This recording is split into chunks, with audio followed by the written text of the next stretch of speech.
Om Namo Bhagavate Vasudevaya. Om Namo Bhagavate Vasudevaya. Om Namo Bhagavate Vasudevaya. Srimad Bhagavatam, Canto 5, Chapter 12, Text 7. We're in the middle of the enlightenment of Maharaj Rahugana, and at this point he's being chastised by Jad Bharat. And so the relationship between guru and disciple progresses. It's a very personal thing, the relationship between the spiritual master and the disciple. It has to be. Because the spiritual master is a representative of Krishna.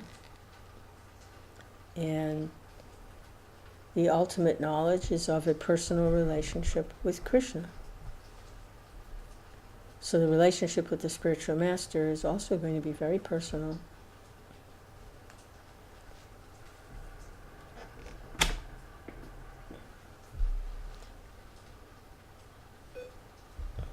So when this personal aspect is more and more developed, then the messages of Godhead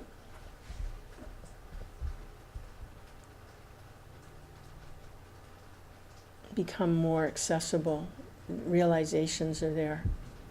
These are dealing with the personality of Godhead.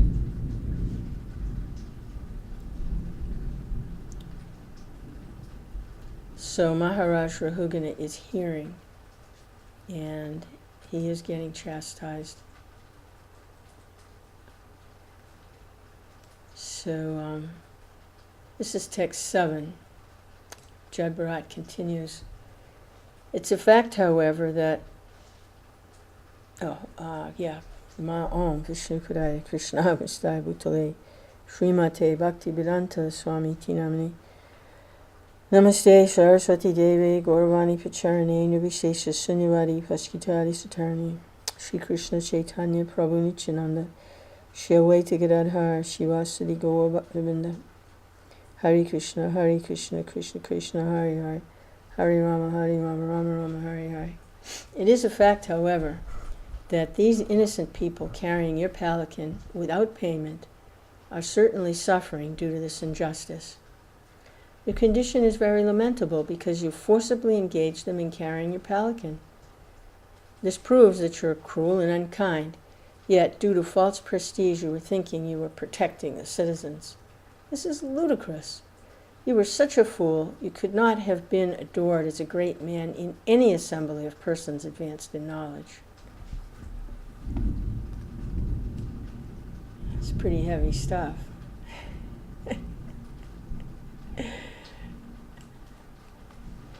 Actually, Maharaj Rahugana, Jad Bharat has been telling him now for a while about the nature of the difference between spirit and matter, and how karma works, and the importance of getting realization like this. And but Maharaj Rahugana, each time Jad Bharat gives him some philosophical knowledge, he's not understanding, and he's saying, "Oh, I don't understand. I don't have that. I hear you, and I agree, but it doesn't. I don't have any realization of it." So Jad Bharat's bringing it home.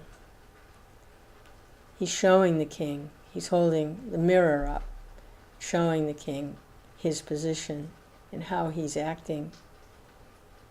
And so that's, he's chastising him like that.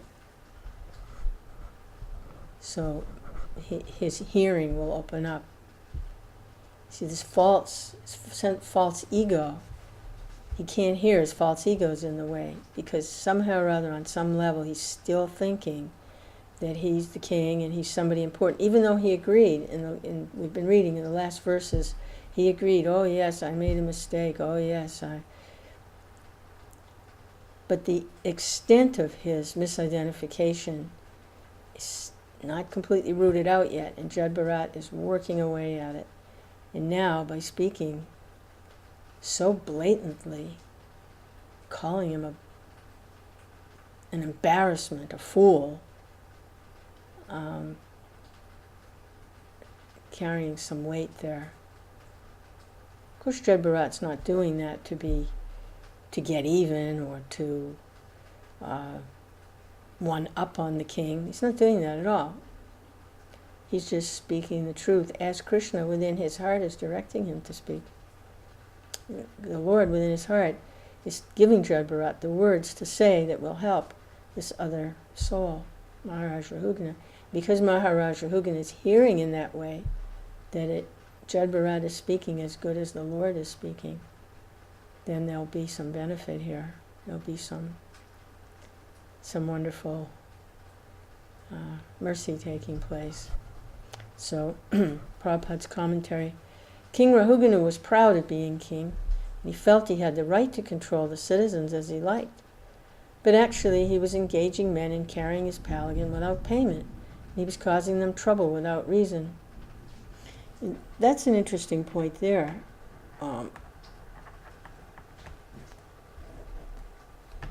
The idea that the conditioned soul has of themselves and how they're actually behaving toward others can be quite different. Maharaj Rahugana felt he was controlling the citizens. He was engaging them in their occupational duty. He felt he was doing the right thing. But actually, he was causing them great inconvenience and trouble, making them carry his personal transportation, his palanquin, without even paying them. So, in his eyes, in his mind, I'm the king and I'm engaging these people. It's good for them. So people are like that a lot of times. They think that they're a very righteous person and they're doing very good things, but actually may not be. Their idea of themselves and how they're actually behaving may be quite different. Because if a person is behaving on the platform of false ego, no matter what they're doing that they're thinking is so good, it's materially contaminated. And someone is being inconvenienced. And therefore, there is a reaction for those things, karmic reaction. So, let me turn that light off here. There we go. Nonetheless, the king was thinking that he was protecting the citizens. Actually, the king should be the representative of the Supreme Personality of Godhead. For this reason, he's called Naradevata, the Lord among human beings. However, when a king thinks that because he is the head of state, he can utilize the citizens for his sense gratification, he's in error. Such an attitude is not appreciated by learned scholars. According to the Vedic scriptures, the king should be advised by learned sages, Brahmins, and scholars who advise him according to the injunctions given in Dharma Shastra. The duty of the king is to follow these instructions. Learned circles do not appreciate the king's utilizing public endeavor for his own benefit. His duty is to give protection to the citizens instead. The king should not become a rogue and exploit the citizens for his own benefit.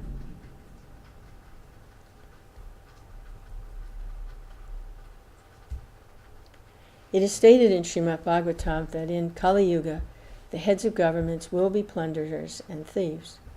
These thieves and plunderers take the money and property of the citizen by force or by connivance. Therefore it is said in Srimad Bhagavatam,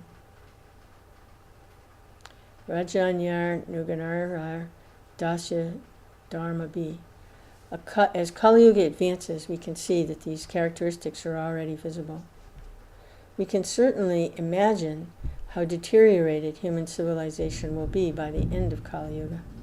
Indeed, there will no longer be a sane man capable of understanding God and our relationship with Him. In other words, human beings will be just like animals. At that time, in order to reform human society, Lord Krishna will come in the form of the Kalki avatar. His business will be to kill all the atheists, because ultimately the real protector is Vishnu or Krishna. So, getting a little bit of a glimpse there of how when the age of Kali Yuga deteriorates. Of course, it's over several thousands of years, thousands of generations, but we can already see the deterioration beginning, and how difficult it is for spiritual life, even now in the beginning of the Kali Yuga. So Prabhupada says we can imagine, but I don't know if we can imagine. I don't know. I mean, it's so bad now, who could even imagine it would be this bad now for spiritual life?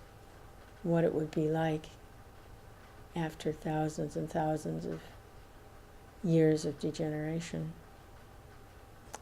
Prabhupada says there will no longer be even one sane man capable of understanding God. I think from the Old Testament, there's the Sodom and Gomorrah, that the Lord's servant asked that they be spared. They were so degraded like that. There was not one sane man capable of understanding God in Sodom and Gomorrah. And yet this one servant of the Lord asked that they be pardoned. So the Lord said, all right, if you can find one. I think it goes like that. I'm not, maybe I should read that again to understand that a little bit better, but he couldn't even find one. Something like that. Anyway, those that are familiar with the Bible would know that story. But the idea was that we no longer find even one sane man capable of understanding God in relationship with Him. All that can be done at that point is tear it down, destroy it, start over again. Because the purpose of the material experience is to give the living entities the opportunity to make advancement in God realization. And if that situation is no longer there, then the purpose for that material existence is not just so that people can engage in sense gratification. That's not the total purpose. That's like allowed, because along with that is also the opportunity to make advancement. So if the opportunity to make spiritual advancement is no longer there, then the material facilities are no longer serving their purpose, and they need to be withdrawn. So at the end of Kali Yuga, that will be the situation. It will be no longer possible to make spiritual advancement. And so it will be dismantled, and a new opportunity will be given. The Lord incarnates and sets things in order when things are mismanaged by so-called kings and heads of state. As Krishna says in Bhagavad Gita, yada yada hi dharmasya glanir bhavati bharata. Of course, this takes many years, but the principle is there. When the king or governmental head does not follow the proper principles, nature deals out the punishments in the forms of war, famine, so forth. And as we know, we are on the precipice of the outbreak of some horrendous wars and conflicts. We're on the precipice of that, just balancing on the edge. At any moment there could be a huge conflict where many, many people will lose their lives. And also famine is just around the corner, scarcity of rain, and the food source has been tampered with by unscrupulous thieves and rogues. So this is because of bad leadership. This is because of kings and governmental heads who do not follow the proper principles for leading and ruling. So it's not like Maharaj Rahugana was a huge demon like this. He was just contaminated, a little contaminated. And he is getting relief by hearing. And he's getting purified by hearing. So he's doing the right thing. But the governmental heads of the states of the world today are very much contaminated. And because Kali, personality of this age, was given a place to hide, and that was in the wherever gold is hoarded. Kali, personality of Kali, will find shelter there. And the personality of Kali is characterized by meat eating and animal slaughter, illicit connections for sex,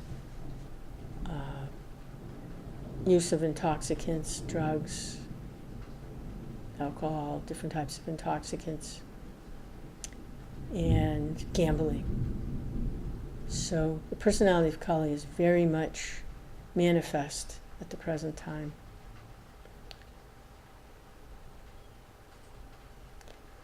And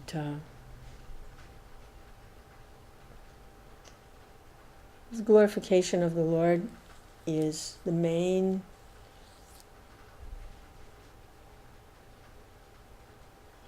weapon to combat Kali, is simply the Lord's holy name. What will people understand of higher philosophical truths?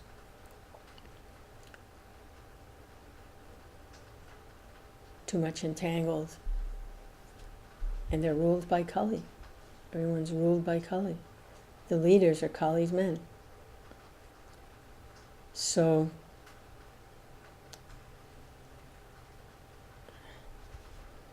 Lord Chaitanya so mercifully the Lord is incarnated as Sri Chaitanya, and he's given something very, very simple and very potent.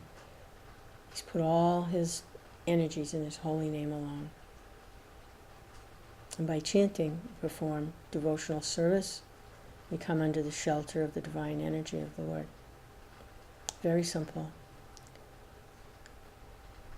And then, as one becomes purified, they have more access to the higher philosophical truths.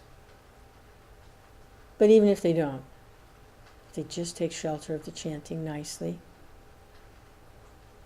and follow the instructions of the spiritual master as given in Bhagavad Gita, and go back home, Krishna conscious, protected from the ill effects of the degradation of this age, and protected from sliding down to repeated births and deaths in the material world.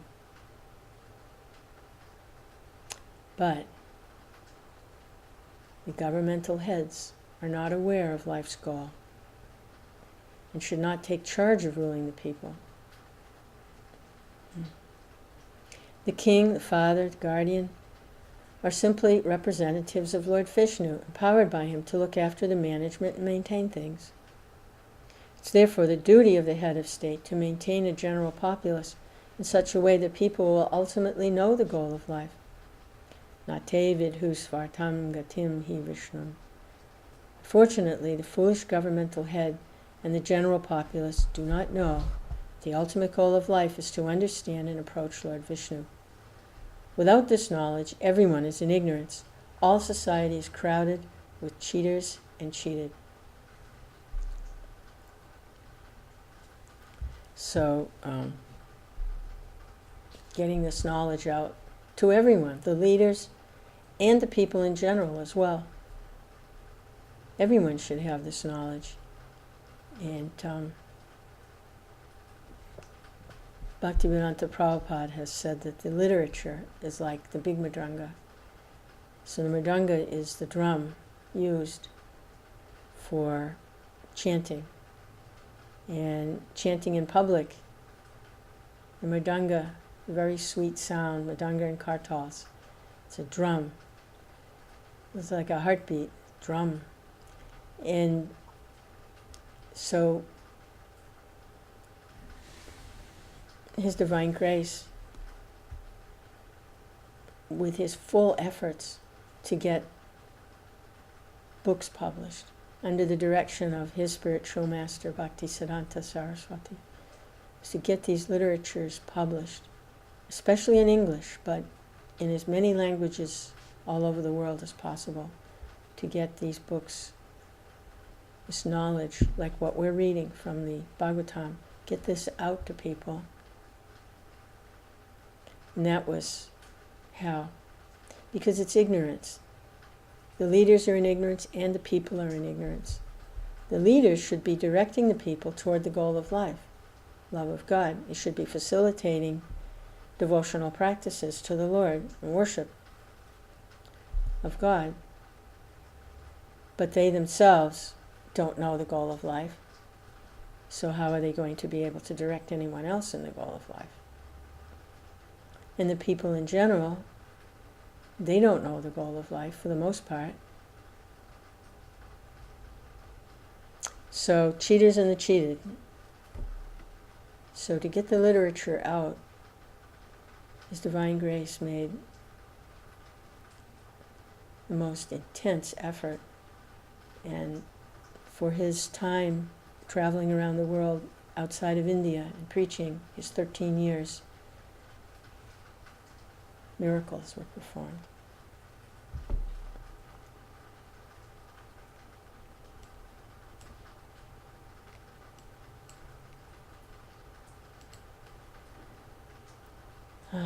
Text 8. All of us on the surface of the globe are living entities in different forms. Some of us are moving and some are not moving. All of us come into existence, remain for some time, are annihilated when the body is again mingled with the earth. We are simply different transformations of the earth. Different bodies and capacities are simply transformations of the earth that exist in name only, for everything grows out of the earth, and when everything is annihilated, it again mingles with the earth. In other words, we are but dust, and we shall be but dust. Everyone can consider this point. Yeah, there's the original statement about the dust. Yeah, we come from dust, and we go back to dust. Not actually we, the body. Body is dust. It's made of dust. It exists for some while, and then back to dust again.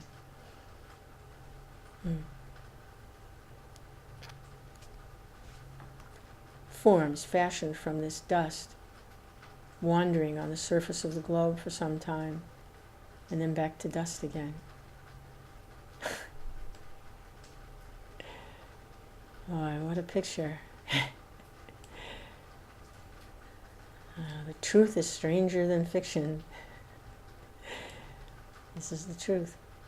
Prabhupada's commentary. In the Brahma Sutra it is said, this cosmic manifestation is a mixture of matter and spirit, but the cause is the Supreme Brahman, the Supreme Personality of Godhead. He's the cause of both. He causes the dust, and the material energy, and he's the cause of the spirit. He's the cause of both. Therefore, in Srimad Bhagavatam it is said, Idam hi Vishvam Bhagavan Ivetara. The entire cosmic manifestation is but a transformation of the energy of the Supreme Personality of Godhead. But because of illusion, no one can appreciate that God is non-different from the material world. Actually, he is non-different, but this material world is simply a transformation of his different energies. Parasya Shaktir Vividhaya Shriyate. There are also other versions of this in the Vedas. Sarvam Kalavidam Brahma. Matter and spirit are all non-different from the Supreme Brahman Bhagavan. Lord Sri Krishna confirms this statement in Bhagavad Gita. Me bina prakritir astada. The material energy is Krishna's energy, but it's separated from him. The spiritual energy is also his energy, but it is not separated from him. When the material energy is engaged in the service of the Supreme Spirit, so-called material energy is also transformed into spiritual energy, just as an iron rod becomes fire when placed in contact with fire. When we can understand by an analytical study that the Supreme Personality of Godhead is the cause of all causes, our knowledge is perfect. Simply understanding the transformations of different energies is partial knowledge. We must come to the ultimate cause. Nate vidhu svarta gatim hi vishnum. The knowledge of those who are not interested in knowing the original cause of all emanations is never perfect. There's nothing in the phenomenal world that's not produced by the supreme energy of the Supreme Personality of Godhead. Aromas from the earth are different scents manufactured and used for different purposes, but the original cause is the earth, nothing else. A water pot made of earth can be used to carry water for some time, but ultimately the pot is nothing but earth. Therefore, there is no difference between the pot and its original ingredient, earth. It is simply a different transformation of the energy. Originally, the cause or primary ingredient is the Supreme Personality of Godhead, and the varieties are only byproducts. In Chandogya Upanishad it is stated, so a lot of Sanskrit there, I'll just stumble over it, I'm not going to read it. But there's a quote from that Upanishad. If one studies the earth, he naturally understands the byproducts of the earth. The Vedas therefore enjoin Yasmin vignate sarvamevam vignatam bhavati. If one simply understands the original cause, Krishna, the cause of all causes, then naturally everything is understood, although it may be presented in different varieties. By understanding the original cause of different varieties, one can understand everything. If we understand Krishna, the original cause of everything, we do not need to separately study subsidiary varieties. Therefore, from the very beginning it is said, Satyam Param Dhimahi. One has to concentrate one's understanding on the supreme truth, Krishna or Vyāsadeva. The word Vyāsadeva indicates the Supreme Personality of Godhead who is the cause of all causes. Matstani sarva bhutani nachaham te shravastita. This is a summary of phenomenal and noumenal philosophy. The phenomenal world depends on noumenal existence, namely, everything exists by the virtue of the potency of the Supreme Lord, although due to our ignorance the Supreme Lord is not perceived in everything.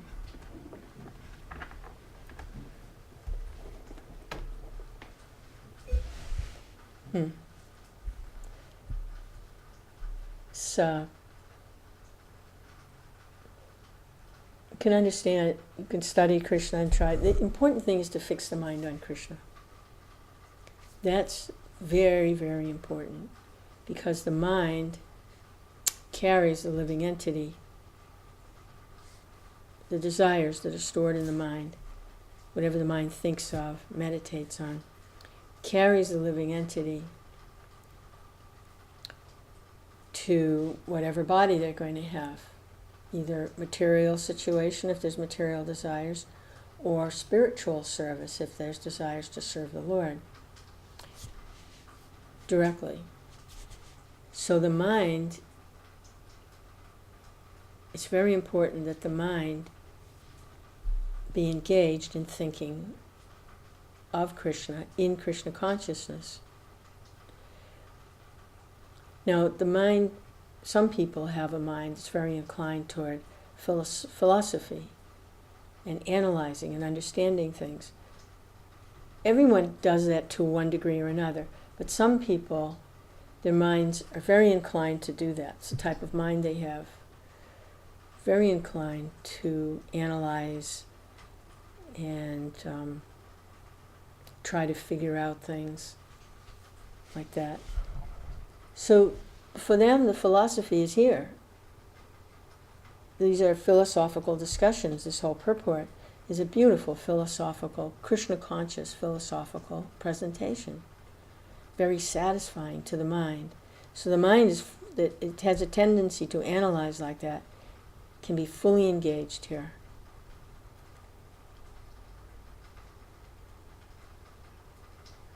In finding Krishna the cause of all causes, and then explaining why he's the cause of all causes, how he's the cause of all causes, how it's important to focus on Krishna as the main, because Krishna is the cause of all causes. By understanding Krishna, it's not necessary to understand or try to analyze other things separately.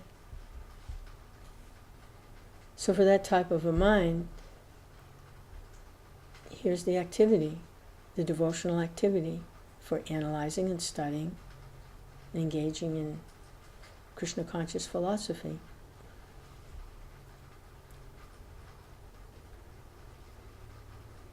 That's there. That engagement is available. And then another way for the mind to be purified is by hearing the pastimes of the Lord.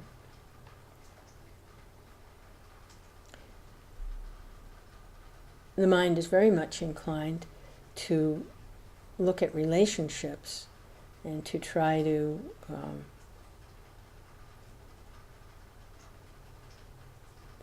is always thinking about people and things they did and why did they do it and what was experienced in that relationship. And the mind tends to do that. That's the mind again. It's always trying to solve problems.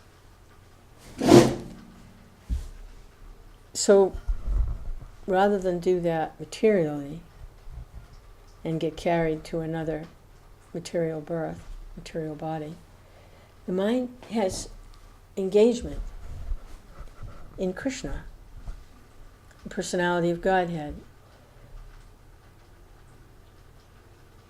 his devotees, his pure devotees. By hearing from them, can enter into that same activity with Krishna, this person and that person and the kinds of things they experienced. Can find that kind of satisfaction. Like people go to the movies because they want to see people interact. They want to see loving relationships. They want to see antagonistic relationships. They want to see relationships. They want to feel something. They'll cry at a movie, or they'll laugh at a movie, or they'll get aroused at some movies, whatever. They want to feel something. So, but that's material, and it doesn't really help because it's a reflection of the pastimes of Krishna. But by hearing about the Lord and the activities in the spiritual world, the mind is now connected to Krishna. Because his activities are not material, they're not temporary, they're eternal. When the movie's over, people go home and then, okay, what's the next movie? It's not like that with Krishna. His pastimes are continuous, ongoing, never-ending, and always increasing, expanding.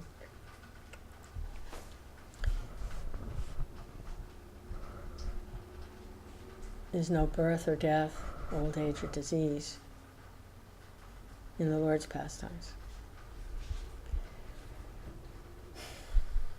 And another way the mind can be purified and controlled, because another activity of the mind is directly connected to the senses. So the senses, if they're engaged in purified sense objects, offering food to the Lord and then taking the remnants, offering everything to the Lord before experiencing it through the body, through the senses, in other words, purifying one's activities, then the mind is also controlled in that way, because the mind is very much concerned about the senses and sense gratification. Text 9. One may say that varieties arise from the planet Earth itself. However, although the universe may temporarily appear to be the truth, it ultimately has no real existence. The Earth was originally created by a combination of atomic particles, but these particles are impermanent. Actually, the atom is not the cause of the universe, although some philosophers think so. It is not a fact that the varieties found in this material world simply result from atomic juxtaposition or combination. Now, that statement is powerful when you consider that this conversation took place thousands and thousands and thousands and thousands of years ago. This was very close to the actual beginning of the universe. This conversation took place. And the modern scientists, they think, oh, it's just cavemen grunting. And actually there wasn't anybody. Human civilization only appeared, relatively a few years ago, and they don't have any understanding of this. Here he's discussing, this is eons ago, about atoms, and how some people, even then, had a misconception about how the world came into being, that it's simply a combination of atoms, a combination of matter. That misconception was there from the very beginning. It's not a new phenomena, this misconception. Prabhupada's commentary. Those who follow the atomic theory think that protons and electrons of atoms combine in such a way as to bring all material existence into being. However, scientists fail to discover the cause of atomic existence itself. Under these circumstances, we cannot accept that the atom is the cause of the universe. Such theories are advanced by unintelligent people. According to real intelligence, the real cause of the cosmic manifestation is the Supreme Lord. Janmad yasya yata. He's the original cause of all creation. As stated in Bhagavad Gita, Aham sarvasya prabhavo matak sarvam pravartate. Krishna is the original cause. Sarva karana karanam. He's the cause of all causes. Krishna is the cause of the atoms, the material energy. Bhumir apo nalo vayu kamano buddha evacha ahankari tiyame bina prakritirastada. The ultimate cause is the Supreme Personality of Godhead. Only those in ignorance try to find out other causes by posing different theories.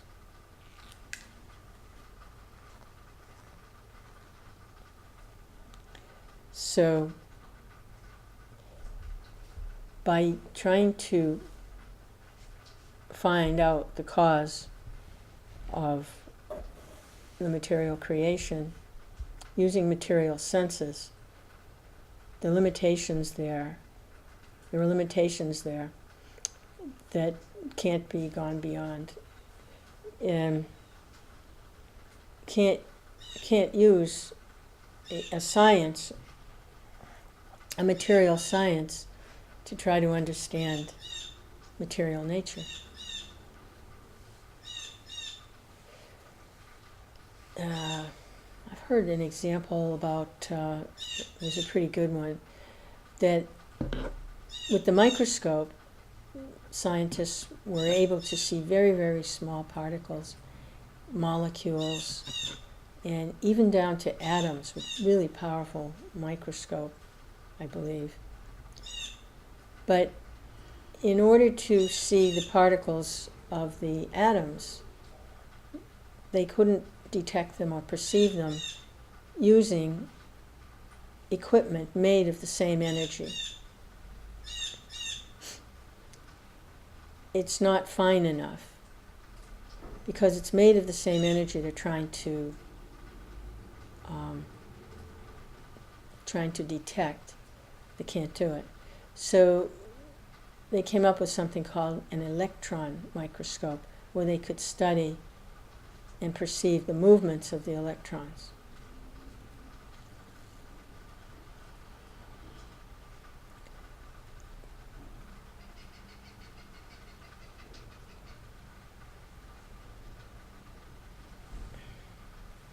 So to try to understand material nature using a material science is like trying to detect electrons using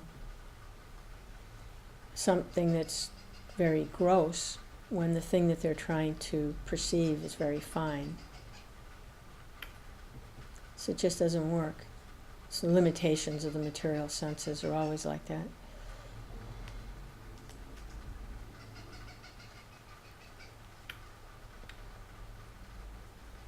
Text 10. Since this universe has no real ultimate existence, the things within it, shortness, differences, grossness, skinniness, smallness, bigness, result, cause, living symptoms, and materials, are all imagined. They are all pots made of the same substance, earth, but they're named differently.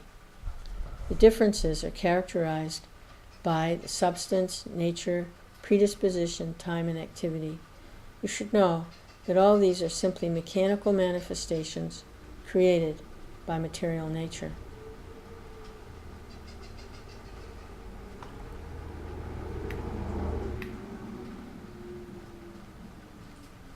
So Jud Bharat is chipping away here at the difference between spirit and matter. Very detailed presentation.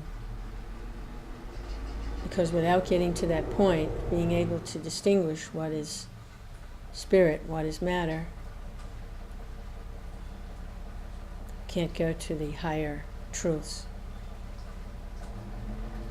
And as was pointed out by Bhaktivedanta Prabhupada earlier, that it's not enough to simply know the difference between spirit and matter. One also has to know the cause of both. So these things are being discussed here for the benefit of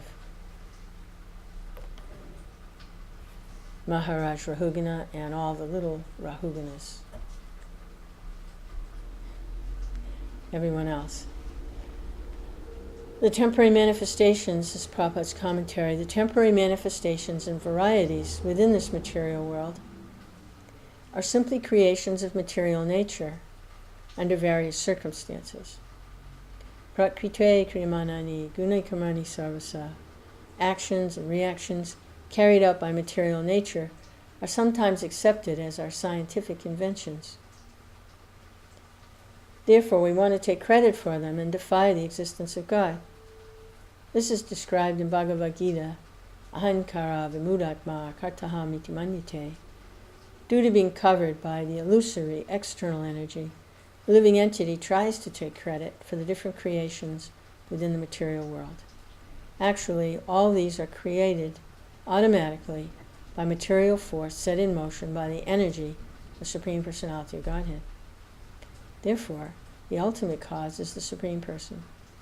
As stated in Brahma Sanhita, Ishvara Parama Krishna Satchidananda Vigraha Anadir Adir Govinda Sarvakarana Karanam. He is the cause of all causes, the ultimate cause. In this regard, Srila Madhvacharya says, it's a lot of Sanskrit here, but there's a quote from Madhvacharya. Actually, the original cause is Lord Vishnu, but out of ignorance, people think that matter is the cause of everything. Things are contemplated on the ephemeral or external platform, but actually this is not the truth. The actual protector and shelter of everyone is Brahman, the Supreme, not the king. The actual protectress is the material nature, but Vishnu is her Lord. He is the Lord of everything.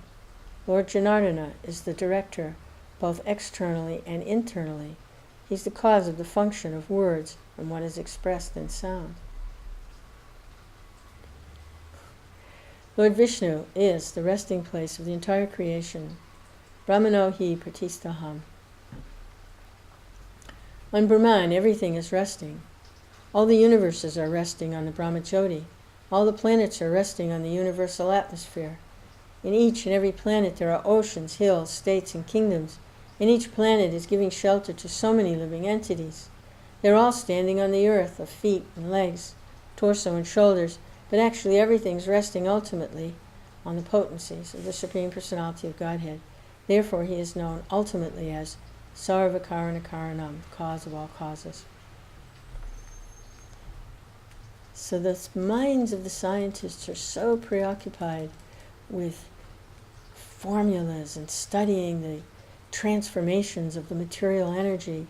They are so engrossed with chemical element tables and laws of this and laws of that, and it's so their minds are so preoccupied with this, just totally absorbed, analyzing and studying, and one thing leads to another in the material nature unlimitedly. So if all of that inquisitiveness and all that studying and all that intense analyzing were directed toward the cause of all causes and how the Lord is the resting place of the entire creation and all the universes resting on the Brahmajyoti,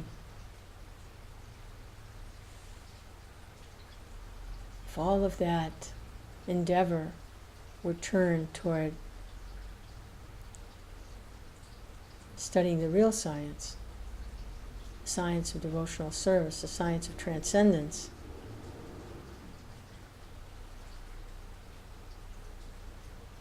then we get the real knowledge.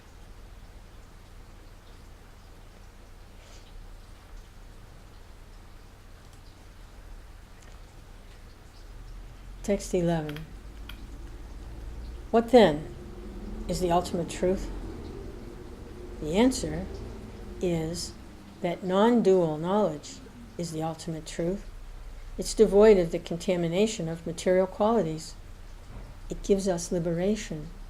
It's the one without a second, all-pervading and beyond imagination. The first realization of that knowledge is Brahman. Then Paramatma, the Supersoul, is realized by the yogis who try to see him without grievance. That's the second stage of realization. Finally, full realization of the same supreme knowledge is realized in the Supreme Person. All learned scholars describe the Supreme Person as Vyāsadeva, the cause of Brahman, Paramatma, and others. So what is the benefit for the scientists with all their studying of all the transformations? They get another birth so they can study some more. And another birth, and another birth. Old age, disease, and death. Old age, disease, it never comes to an end. And what is the benefit of studying the ultimate truth, transcendental truth, the non-dual knowledge, free of the contamination of material qualities? It gives liberation.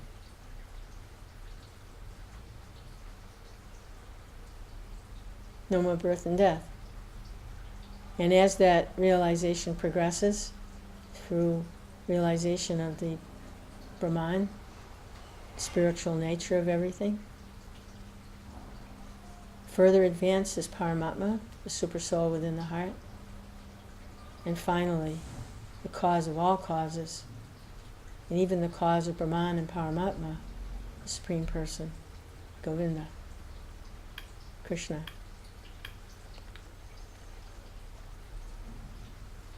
Prabhupada's commentary. In Chaitanya Charitamrita it is said Yad Advaitam Brahmo Panishadi Tad Apiyasya Tanuba. The impersonal Brahman effulgence of the Absolute Truth consists of the bodily rays of the Supreme Personality of Godhead. What is known as Atma and Antaryami, the Supersoul, is but an expansion of the Supreme Personality of Godhead. What is described as the Supreme Personality of Godhead, complete with all six opulences, is Vāsadeva. And Sri Chaitanya Mahaprabhu is non-different from him.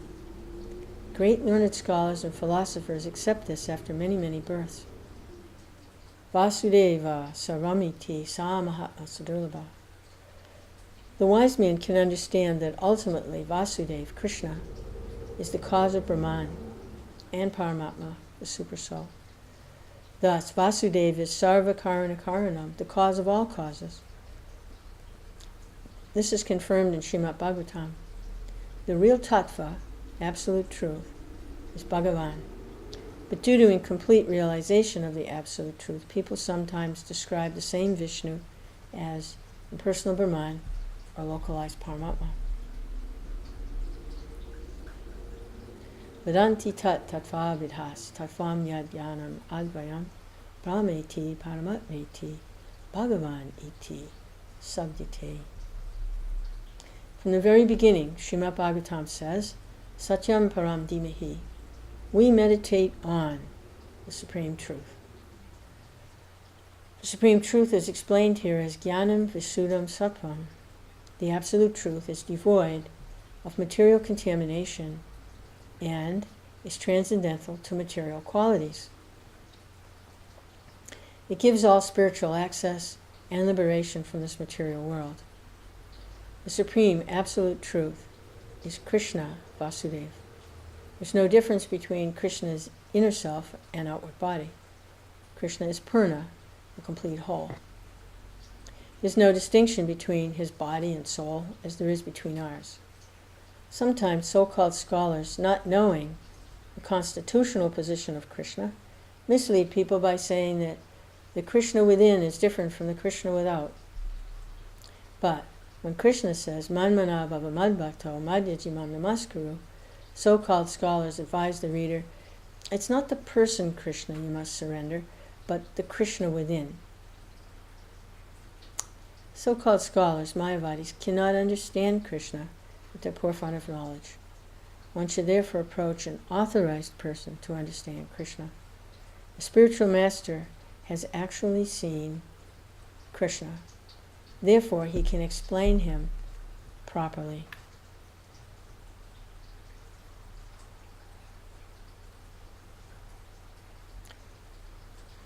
Srila Prabhupada is saying that he has actually seen Krishna.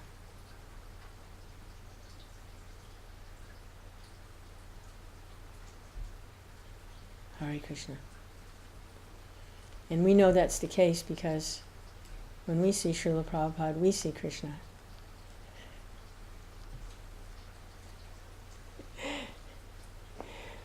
When we see someone who has seen Krishna, when we say see, we mean perceived. Someone who has realized Krishna, that kind of seeing. Prabhupada has realized Krishna, he has seen Krishna, he's seen the truth.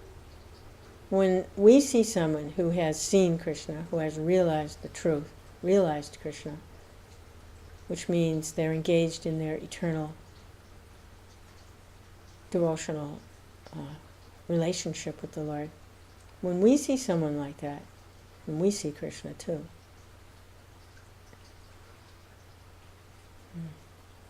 Tadvidi pranipatena paripasnena sevaya ubidekshanti te jnanam jnaninas tattvadarshinaha. Without approaching an authorized person, one cannot understand Krishna.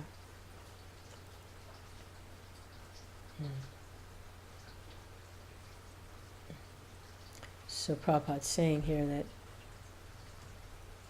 people without full realization of the Lord, sometimes they're preaching things or saying things that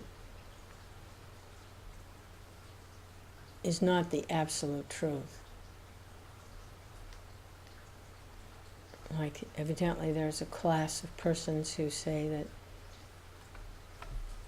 who teach that it's not really the person Krishna that you surrender to, but it's the energy Krishna, within Krishna, that they somehow God is not absolute, that he's different from his form or whatever. So this is the impersonalist. But it's not the case. It's not the case. And it's not supported by scripture either. Krishna's saying, I am the Supreme Personality of Godhead. My form is transcendental, absolute, eternal, full of bliss and knowledge. And you can see me standing before you by engaging in devotional service. Pure devotional service. And he's pretty direct about it. But there are people that, as they say, they hear what they want to hear. Because they have some material desire, when they hear the truth, they don't hear it properly because they're filled with, they have motivation other than surrender to the Supreme Truth. So, because they have those other motivations, if they try to speak or teach or become a spiritual teacher for someone, they mislead them because of their own contaminations. So, it's very important to approach the authorized person who has actually realized the relationship with Krishna, because he can explain Krishna properly and the science of approaching Krishna properly.